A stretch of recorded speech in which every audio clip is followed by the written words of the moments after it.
Okay folks, we're back down in the shop today. Hopefully you enjoyed that thumbnail. That is not the correct way to compress a spring. But I'm going to show you. I'm going to do a real quick review on this. Razor's not here yet. But the spring compressor did come to put the shock therapy springs on the new unit when it gets here. And this is the style that you see in a lot of shock therapy videos and other manufacturers. This is an Amazon unit. It's El Cheapo. If it works, just a few times, I'll have made my money back on it.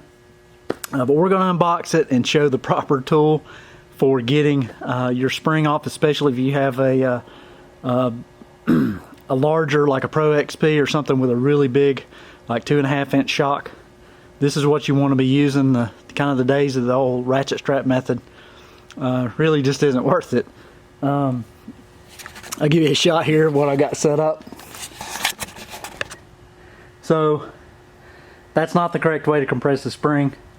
And amazingly enough, I actually got tooth in the spring on the first try. So apparently my excavator operation has gotten a lot better. This is the unit here that we're going to break open the box today. I'm sure there's going to be some assembly. Stay tuned and we'll get into it.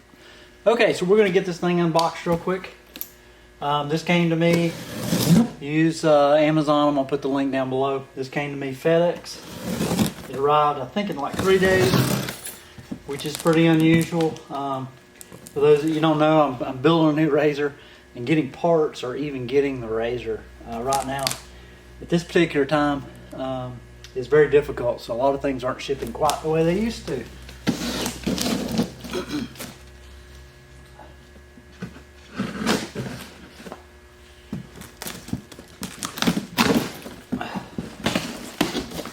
So cardboard box, styrofoam enclosure. See if this is going to come out. Yay! Okay, so this doesn't look too bad. So inside the box, a lot of the styrofoam's been busted up. I'm guessing this thing's kind of banged around. This looks like it's probably been loose in the box. I don't see any apparent damage, and all this stuff is just cast. So I wouldn't expect any major damage to happen to this, but you never know. You could break something, I guess. It doesn't look like there's a whole lot of assembly.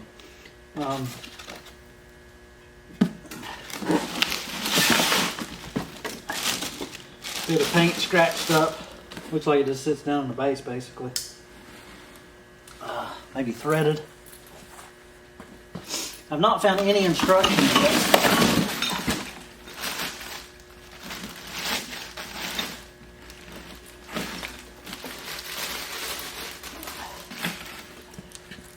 This piece is significantly heavier than this, so I'm going to attempt to do this upside down and opposite, just because this upper piece is a bit lighter. Looks like the threads are good. Get this base screwed on here. I just want to note real quick one thing I've already noticed. A lot of the units that I've used that are more expensive and kind of more of a name brand, they do actually offer bolts in the base to bolt this down to the floor. This one does not have that. I don't know if that'll be required, but I just wanted to mention it. Get this as kind of as tight as we can do. So in this center column there is a return spring, I can see it. With a welded pin in the center to hold the spring. And we're just going to get this flipped up here, see what we end up with. So this unit's relatively heavy. This is the base mount.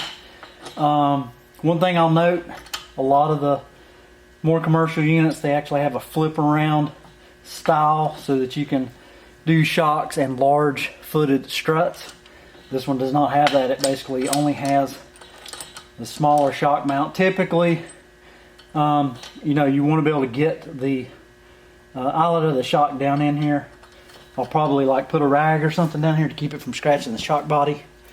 Just from looking at this, one issue that I'll probably have with razor springs, and I'll bring one over here and show you. These are beefy. These are probably going to come really close to hitting the shock body. So what I'm talking about, see if I can get that on camera there. So this this hook is really beefy and it sticks out a long way. So the spring's actually going to go up in here, and quite a bit of this bracket is going to stick out past the spring towards the shock body. So I'll need to be mindful of that.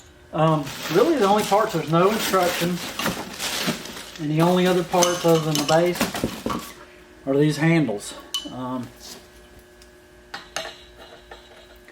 And they just screw in. So let's just try this out here.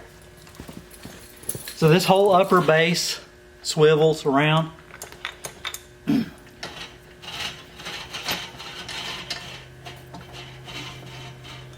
I'm just gonna grab a spring so that we can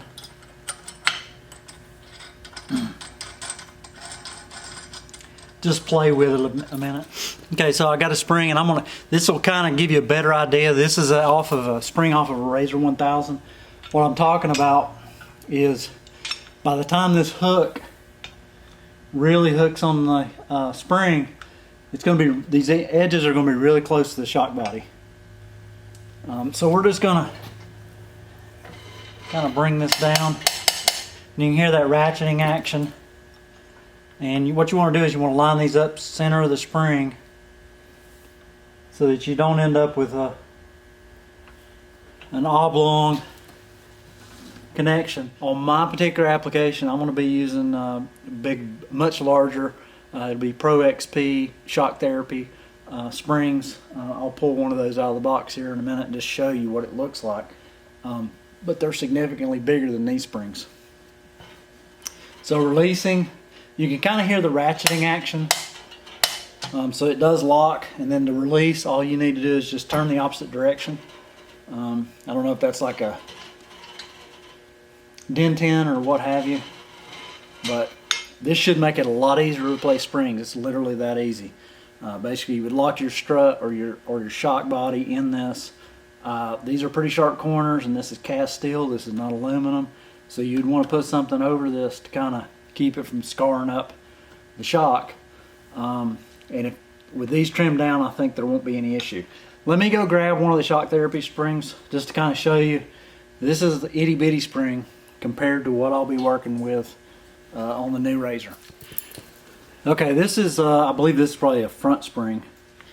No, this is a rear lower spring for shock therapy. I'm going to take these crossovers out, and you can kind of see how much bigger this spring is compared to something like a stock Polaris spring. This weighs a lot more, and the travel on this, that's max travel right there. So you're probably going to get, you really don't need to reach, technically you don't need to reach all the way to the top of the shock. All you need to be able to do is reach up high enough to get enough compression to get the lock collar on. I'm just going to check the fitment of these. Okay. So these come a lot closer to actually working in terms of leaning out over the shock body. So they probably come out like maybe 1/4 of an inch past the spring in towards the shock body. That may help you. But on the shock therapy springs for the Pro XP, I think this is going to work perfectly. The only other thing I wanted to mention is up here on the top. Let me just pull this loose here. Put this back where it goes. So the only other thing I've noticed on this is they have a lock section up here with lock rings, and these are spanner style nuts. But this one up here is loose, so that may be something you want to check and tighten up. It would be bad if you run under compression and that thing worked its way off. because it would pull the whole head off under spring load. But anyway, I'll put a link for this. There's several of them on Amazon. I'll put a link for this down at the bottom. And I think if you got a couple of buddies that are doing spring upgrades, this is well worth the money, just to make the spring change out, one, easier, and two, way safer. And it's certainly way safer than what the thumbnail indicates. There's really no reason these days. These things are, less than $150. There's no sense in spending the time or the, endangering you and everyone around you trying to mess with ratchet straps these days. If you have not looked up ratchet strap method for springs, especially on a very large spring, getting compressed is fairly dangerous. The harder thing to do is to, under control, release that spring and then match up your shock cups to lock. So this provides a way of doing it where you can actually safely hold the shock lock, which is like a little cup, which when the spring comes up and hits the shock, it basically locks the shock on. So you kind of have to, line everything up as you're decompressing things. This is going to work great. One-handed operation. Moves really well. And again, it does have, basically if it meets any resistance whatsoever, it goes into that dentent lock and stays put until you actually push and release the compressor. Anyway, hope this helps some folks out, and be sure to like and subscribe. Hopefully within the next week or two. I think we're now at least a week behind on the razor delivery. There's several videos out there on that. Right now Polaris is only doing many of the models by order, so you won't see them necessarily on the showroom floor. So if you're looking at getting a razor, be prepared for a long wait. Anyway, thanks, and please like and subscribe. We'll see you on the next one.